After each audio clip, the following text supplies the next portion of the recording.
Doctor Sanjay हल्के में रहे तो काम नहीं चलेगा। मुगलों से लड़ाई लड़ी है, हम उजड़े लोग हैं, इसको पूरा हो जाने दीजिए। तो आप तो अखंड एक मिनट कर दिए, मैंने इसको पूरा हो जाने दिया। आधा अधूरा ज्ञान हमेशा खतरनाक होता है। ये बताइए, आप तो तहलका मचाने की एकदम धुरंधर नेता आए नहीं कि एकदम AK-47 की तरह दर लगे सज्जो बटवा आजा ले लेंगे। संजय निषाद जी हमारे बीच अभी मौजूद हैं। इन्होंने बहुत बड़ी लेगेसी खड़ी करी है, हम सभी को पता है। जिस समाज से आते हैं उस समाज से इन्होंने पार्टी बनाई और आज ये मंत्री हैं, उत्तर प्रदेश में कैबिनेट मंत्री हैं। निषाद जी, आपने अपने समाज के उत्थान के लिए लगातार आवाज उठाते आ रहे हैं आप, तो आपको सबसे बड़ी उपलब्धि अभी तक क्या हासिल हुई है जो कि आप फील करते हैं कि हाँ ये हमने कमाया है? देखिए, तहलका संवाद की इस आपके टीवी चैनल को, मैं सभी श्रोताओं को, आपकी टीम को पहले तो इस कॉन्क्लेव में बधाई देता हूं कि कम से कम अवसर मिला और हमारी आवाज को और मेरे कृतित्व को दुनिया में एक मैसेज आपके माध्यम से पहुंचने का अवसर दे रही हैं। और जो आपने कहा कि ये समाज और संवाद ये दोनों एक दूसरे के पूरक हैं, तो आज आपने संवाद छेड़ा है। तो समाज का मतलब होता है सामाजिक संबंधों के जाल को हम समाज कहते हैं, और रोटी बेटी के रिश्ते को हम जो है समाज मतलब सामाजिक संबंध कहते हैं। लेकिन दुर्भाग्य से कुछ ही एक ऐसे समुदाय में है कि जो समाज का निर्माण हो पाया है, जो रोटी बेटी के रिश्ते को, नहीं तो उन जातियों में तमाम समाज में हजार जातियां हैं, और नतीजा हुआ कि समाज में जो हजार जातियां हैं उनके अंदर एक मैसेज इतना खराब है कि वो अंधविश्वास पर पाखंड में है, वो जो भी कह दो उसी को मान लेते हैं, शिक्षा का अभाव है।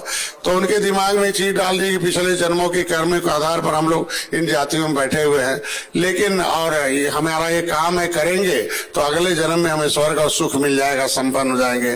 तो अगले जन्म के लिए समाज जो है ये बिखराव में बटा हुआ अपने कर्मों के आधार पर काम करता है। लेकिन संविधान में 4 जातियां हैं, सामान्य जाति, अनुसूचित जाति, अनुसूचित जनजाति और जो है अन्य पिछड़ी जातियां हैं। इसके लिए संविधान में अंग्रेजों मुगलों से को लड़ा और मौत के घाट उतारा अंग्रेजों मुगलों को। इस लोकसभा विधानसभा से उठाकर फेंका और देश के हर जाति हर धर्म के वर्ग के लोगों ने अंग्रेजों मुगलों से लड़ा था कि राष्ट्र हमारा है और विदेशियों का नहीं है। तुम धोखे में आए थे व्यापार करने, लेकिन आप लूटने लगे तो व्यापारी कम लुटेरे ज्यादा हो, इसलिए लुटेरों को पहले पहचानने वाली 578 जातियां देश में है।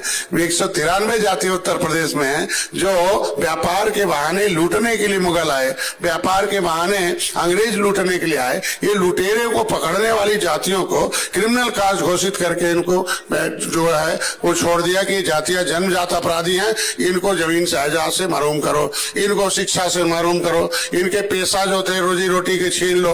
एक्ट बना दिया, fisheries act, mining act, forest act और जो है फेरीज एक्ट, कानून बनाकर इनका हिस्सा छीना गया। और जब सरकार ने उसी कानून को, अगर हम भारत सरकार में संविधान बना तो अंग्रेजों के बनाए कोई कानून को अडॉप्ट कर लिया, इसके मतलब जो उजड़ी हुई जातियां हैं उजाड़ने वाले भी कानून को अडॉप्ट कर लिया हमने। जब हमने अडॉप्ट कर लिया तो उसके लिए लड़ाई फिर लड़नी पड़ी। देश तो हमने आजाद करा दिया लेकिन फिर उसी कानून के सहारे हैं। 5 साल 16 दिन जो जातियां देश आजाद भारत में गुलाम रही हो, 31 अगस्त 1952 को जब उन्होंने संसद भवन घेरा कि अंग्रेजों को मौत के घाट उतार दिया, तो बैठने वाले लोकसभा में सांसदों को भी मौत के घाट उतारेंगे। जो मेरे ऊपर काला कानून है उसे हटाया जा, नहीं एक आदमी भी जिंदा नहीं रहेंगे।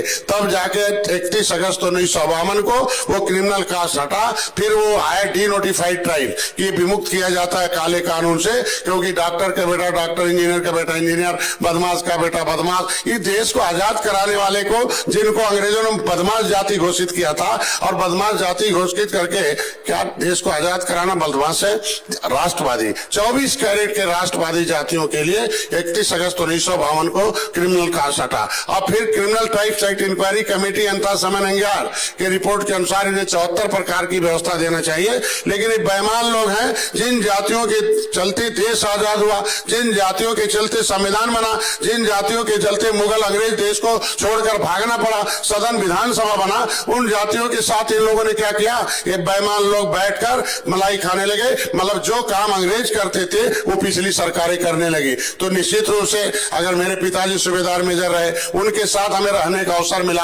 देश की लड़ाई पूर्वी पाकिस्तान, पश्चिमी पाकिस्तान, चाइना, अगर हमारे पिताजी ने लड़ा और तीनों के अवार्ड प्राप्त हैं और उन्होंने युद्ध जीता, पाकिस्तान को हराया, जो है चाइना को हराया, पूर्वी पाकिस्तान को हराया। हम लोग हारने वाले नहीं परिवार के हैं। तो पिताजी ने कहा भाई अब समाज की लड़ाई लड़ो, ये देश की उजड़ी हुई जातियां हैं जो अंग्रेजों के हिस्सेदार थे सबल हो गए, मुगलों के साथ दलाली करते रहे सबल हो गए, पिछली सरकारों के साथ दलाली करते रहे वो सबल हो गए। ये देश को आजाद कराने वाली जातियां निर्बल हो गई तो निर्बल इंडियन शोषित हमारा आंदोलन बनाना ही पड़ा, क्योंकि पहले सड़क हाईवे नहीं था। लखनऊ भी गोमती नदी के किनारे है, कानपुर गंगा नदी के किनारे है, गोरखपुर राप्ती नदी के किनारे है, इलाहाबाद जमुना जो है मतलब इसके मतलब बड़े बड़े शहर नदियों के किनारे हैं। इसके मतलब हाईवे नहीं था, नदियों से लोग आते जाते थे, उससे व्यापार होता था। और फिर हमारे लोगों को सीधे लड़ाई अंग्रेजों मुगलों से हम लोगों को, यही कानून है, यही कानपुर है क्रिमिनल का, यही जो है सती चौरा घाट पर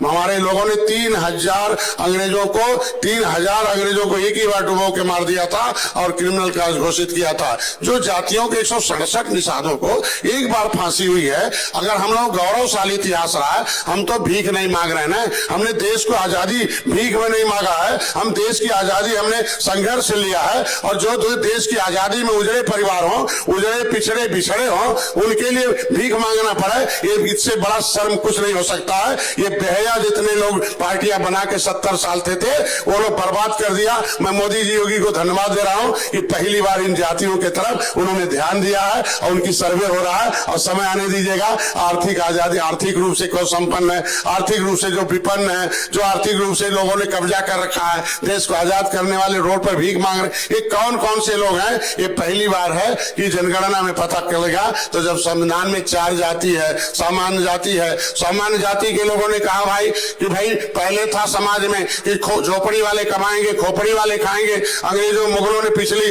विदेशियों ने ऐसा कर दिया था, लेकिन संविधान जब बना तो ये लिखा गया कि खोपड़ी वाले कमाएंगे, सरकार को आधा टैक्स चुकाएंगे, फिर झोपड़ी वाले के बच्चों को फिर पढ़ाएंगे, लिखाएंगे, आगे बढ़ाएंगे। इस संविधान में सूची बनी और मतलब नीचे सूचित मतलब सूचित किया जाएगा, इन जातियों को सूचित किया जाएगा। तुम अंग्रेजों के कानून से उजड़े हो, देश में समाज में उजड़े हो, इस झोपड़ी में इसीलिए हो कि तुम्हारे बाप ने लड़ाई लड़ी है। अभी यही चले जाए सड़क पर, यही तमाम बवरिया होंगे, तमाम लोग ठेला लेके बैठे होंगे, वो बैठ के टेंट में जी रहे होंगे, उनके ठेले में देखेंगे राणा प्रताप का चिन्ह है। उनसे पूछो भाई क्यों क्या बात था, क्या मेरे पुर के राणा प्रताप के साथ रहकर मुगलों से लड़ाई लड़ी है, हम उजड़े लोग हैं। इसको पूरा हो जाने दीजिए। तो आप तो अखंड एक मिनट मैंने इसको पूरा हो जाने दिया। आधा अधूरा ज्ञान हमेशा खतरनाक होता है। ये समाज को जानना चाहिए कि बेईमान कौन है, समाज को जानना चाहिए ये देश का 24 कैरेट का राष्ट्रवादी कौन है, गरीब कौन है। संविधान बना, संविधान में लिखा गया कि भाई अमीरों के पैसे, जो अमीर हैं बुद्धिमान लोग कमाएंगे, सरकार के पैसा चुकाएंगे, सरकार के पैसे से गरीब के बेटे को पढ़ाएंगे। तो खोपड़ी वाले कमा तो रहे हैं। मैं आपके चैनल के माध्यम से अपील कर रहा हूं कि खोपड़ी वाले कमा रहे हैं, झोपड़ी वाले नहीं पा रहे हैं, फिर बेईमान खोपड़ी वाले खा रहे हैं, तो झोपड़ी वाले तक पहुंचे। इसलिए मैं आपके चैनल के माध्यम से धन्यवाद। मंत्री जी ये बताइए, पूरा बहुत ही याद करके आए थे क्या? राजभर जी को टक्कर दीजिएगा? हाँ? देखो राजभर भैया अपने जो मुद्दे हैं उससे भटक गए। अरे भैया मंत्री जी वो भैया हैं। हाँ, कहाँ भटके बताइए? अपने मुद्दे से भटक गए हैं। हाँ। राजभर भी लड़ा था, उसे भी क्रिमिनल कास्ट घोषित है। राजभर भी तरमाली के नाम से अनुसूचित जाति की सूची में सूचीबद्ध है। काहे वो आजमगढ़ में लड़ रहे हैं तो आपको काहे गड़ रहा है? राजभर का नाम ले लिया तो पूरा सुनिए ना। राजभर मैं राजभर भाई की लड़ाई में लड़ रहा हूँ। अच्छा? राजभर भाई में दोनों में अंतर नहीं है। तो उनका बेटा हमारा बेटा एक बराबर है, लेकिन लड़ाने का काम आप लोग मत करिए चैनल वाले। हम लोग एक होने के लिए आए हैं, एक के नीचे नहीं, एक के बराबर एक होगा। राजभर आएंगे, हम आएंगे तब जीत होगा। अरे सुनिए, आप तो एक तरफा एकदम रामकोला भागवत कर दिए हैं। रामकोला भागवत नहीं, संविधान में अधिकार है। अब देश अधिकार संविधान से चलता है, बेईमान से नहीं चलता है। 5 साल बाद पब्लिक बेईमान को भगा देती है। अब वोट से मतलब मंच पर आंसू कहाँ चला गई? आंसू तो झलकेगा। देश को आजाद कराने वाली जातियां रोड पर भीख मांगेगी तो झलकेगा ना भाई। कितनी बार 67 साल से कांग्रेस सरकार में रही, पिछड़ों के नाम पर सपा की सरकार रही, दलितों के नाम पर बसपा की सरकार रही, ये जातियों के साथ क्यों अन्याय किया अब गया? मत्स्य मंत्री भाई क्यों? मैं कह रहा हूँ सपा ने मेरा शिक्षा छीना, मंत्री बसपा कौन? ने रोजी रोटी छीना है। अगर वो छूट मंत्री कर कौन? के जाएंगे, मत्स्य मंत्री कौन? सवाल मैं मत्स्य विभाग से मैं कह रहा हूँ आज के अब दिन में जनता और क्या कर दे आपके लिए, बताइए। मैं वही बताने जा रहा हूँ। पहली बात तो जिस समुदाय को, इन जातियों को, अंग्रेजों मुगलों को तो बदबू आती थी, पिछली सरकारों को आप जिन भी जातियों से आरक्षण कहते दिला थे रहे थे। क्योटा मल्लावा बिंदवा है, आज निषाद जी कह के पुकारते, प्रधानमंत्री का नारा लगाते अरे हैं। हम- निषाद, किसी भी समुदाय को सम्मान बड़ा चीज है, फिर सुरक्षा बड़ी चीज है, फिर समृद्धि है, फिर उनको स्वावलंबन है। ये चार चीजों में पहला है कि सम्मान। निषाद राज के किले को बनवाकर कि निषाद राज के वंशज हो, भगवान राम को पार उतारने वाले हो, रावण को मौत के घाट उतारने वाले हो, अंग्रेजों मुगलों को मौत के घाट उतारने वाले हो, ये दिलवा दिया। निषाद राज के मूर्ति भगवान राम के साथ लगा दिया। केंद्र से मत्स्य मंत्रालय ने किया 61,500 करोड़ रुपया 6.5 साल में मत्स्य मंत्रालय में लाकर पूरे देश के मछुआरों के विकास में उत्तर प्रदेश मत्स्य उत्पादन में दुगुना है। हम देश में 1 नंबर पर हैं। इसके मतलब हमारे समाज का उन्नयन हो रहा है, वो तभी दुगुना हुआ है। उनको हम कई प्रकार की व्यवस्थाएं दी। प्रधानमंत्री मत्स्य संपदा योजना में महिलाओं को 60% सब्सिडी है, पुरुष को 40% है। मैंने उसमें इनको फ्री का बीमा है, 4% ब्याज पर केसीसी है। मैंने लिखवा दिया कि जिस निषाद को अंग्रेजों ने उजाड़ा, जमीन जायदाद नहीं है, झोपड़ी में रहेगा, बिना गारंटी के केवल आधार कार्ड के आधार पर 3 लाख लेगा, 4% ब्याज से वो अपना व्यापार करेगा। फ्री में बीमा है, इनके लिए एनएफडीपी रजिस्ट्रेशन है। उत्तर प्रदेश माननीय मुख्यमंत्री को धन्यवाद दूंगा, पहली बार उत्तर प्रदेश मत्स्य मंत्रालय बना और उसका मत्स्य मंत्री हमने बनाया दिया। नहीं, अब भाई देखो चैनल आपका है, पब्लिक के लिए। आप हम ही को बोलने दीजिएगा। मैं कह रहा हूँ, मैं पूरा विभाग की बात, अरे सरकार के मंत्री प्रचार नहीं करेंगे, अब जनता को नहीं पता चलेगा कि माननीय मुख्यमंत्री ने क्या किया है। माननीय मुख्यमंत्री ने मछुआ कल्याण कोष की स्थापना किया है। हजारों बच्चों को फ्री में, हाई स्कूल में 10,000, इंटर में 20,000, बीए में 30,000, उससे ऊपर 50,000 लेके पढ़ रहा है। 5 लाख रुपए तक का उनका फ्री में उनका इलाज कराने की व्यवस्था कही। 1 लाख रुपए उनके फ्री का उनकी बच्चियों की शादी की होगा। कई हजार में 1,500 महिलाओं को केज कल्चर के माध्यम से मैंने दिया है। गिना लीजिएगा हमारे माध्यम से ही दर्शकों के सवाल आपके पास हाँ, बोले, सवाल पूछे। जवाब देना होता है। अभी आप बोल रहे थे कि मौजूदा सरकार में जो हमारे वर्ग को जो सहायता मिली, हम आगे लगातार बढ़ रहे हैं, बाकी पीछे की और सरकारों में ऐसा नहीं था, आपने बोला। तो 1 रुपया भी पिछली सरकार दिया हो तब अभी कभी मंच पर आएंगे पूछ लीजिएगा कि है सपा के लोग, बसपा के लोग, कांग्रेस के लोग, आपके पास सबको आना है तो आएंगे। 1 रुपया भी पूछिएगा मत्स्य विभाग में कि मछुआरों को दिया, बताए एक नीति बनाए हो बता दें। एक से खाली वोट लेके लूटेंगे, ये समाज जो उजड़ा हुआ और उजाड़ेंगे कानून बना के। सपा ने हमारा शिक्षा छीना है, जो केंद्र सरकार ने लिखा था, जो क्रिमिनल कार्ड से प्रभावित जातियां हैं उन्हें अनुसूचित जनजाति की पढ़ाई में सुविधा मिलेगी, उन्होंने छीन लिया।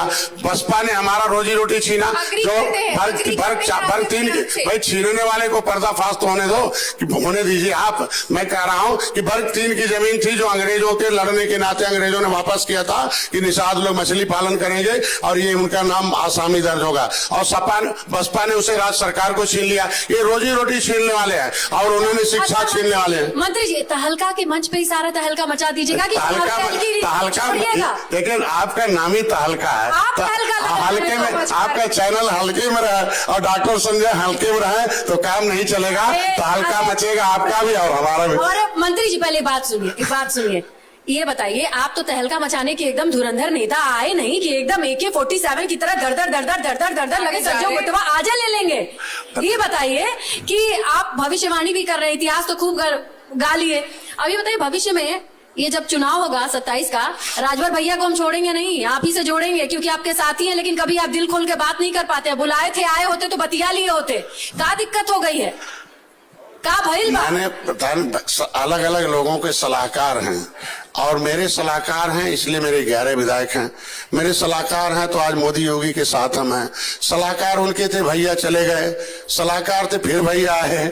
सलाहकार कैसे हैं देख लो, अपने से बयान दे रहे हैं। तो मेरे सलाहकार हैं, जब मैं भारतीय जनता पार्टी के साथ हूं तो भारतीय जनता पार्टी से बयान कराएं। वो बड़ी पार्टी है, एनडीए बयान करे, हम अपना बयान दे, भाजपा अपना बयान दे, भैया अपना बयान दे। तो गठबंधन का मतलब यह बात तो भैया से पूछा जाना चाहिए। गठबंधन धर्म का मतलब होता है कि कॉमन बयान होना चाहिए कि यहाँ लड़ेंगे वहां लड़ेंगे, कोशिश किया जाएगा कि आपस में तालमेल, ये गठबंधन धर्म का नियम होता है, ये तो आप भी जानती हैं। अभी आप एनडीए के साथ हैं और अरे कल भी रहेंगे। जी कितनी उम्र है और एनडीए के साथ आपके पार्टी की कितनी अरे यार उम्र है? 25 साल से एनडीए गठबंधन है, तो फिर बाकी भाजपा विपक्ष का यूपीए गठबंधन है, वो 6 महीने में खत्म हो जाता है। वो कभी अपने मतलब का होता तो आते हैं और फिर बिखर जाते हैं।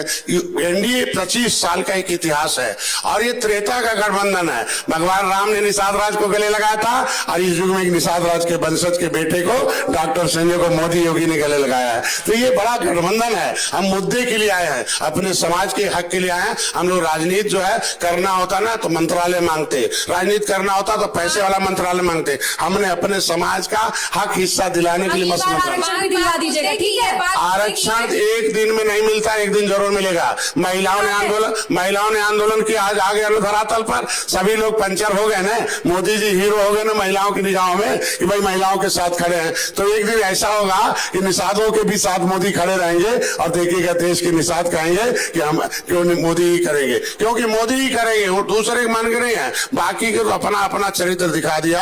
एक दिन में आरक्षण नहीं, एक दिन जरूर मिलेगा। एक दिन में राम मंदिर नहीं मना, लेकिन एक दिन जरूर मना जब कई हजार लोगों ने प्राण दिया। 70 साल लगा धारा 370 खत्म करने में, 70 नेताओं को प्राण देना पड़ा। धारा 370 खत्म हुआ ना तो ये राष्ट्र की आजादी करने वाले लोग हैं, जल्दी हार मानने वाले नहीं है। हम लोगों के लिए काम करते हैं। तो जितने भी मेरे वालों ने समझ 27 की चुनौती और ये नैया पार लगाएं और केवल हार बनने की जिस नाव पर निशान रहते हैं कभी डूबने नहीं देते हैं। अगर छेदा करता है तो उसको उठा के फेंक देते हैं, नाव पार करके दिखाते हैं। जोरदार तालियां। बधाई आपको। और एक चीज और मैं एड ऑन करना चाहता हूँ, आप डॉक्टर संजय निषाद जी, आपके नाम क्या है? एक डॉक्टर और लगना चाहिए क्योंकि बोलने में आप पीएचडी हैं। पीएचडी तो डॉक्टर संजय निषाद आपका नाम होना चाहिए। बहुत बहुत धन्यवाद आपका इस कार्यक्रम में आने के लिए और बहुत ही अच्छा सेशन रहा आपके साथ।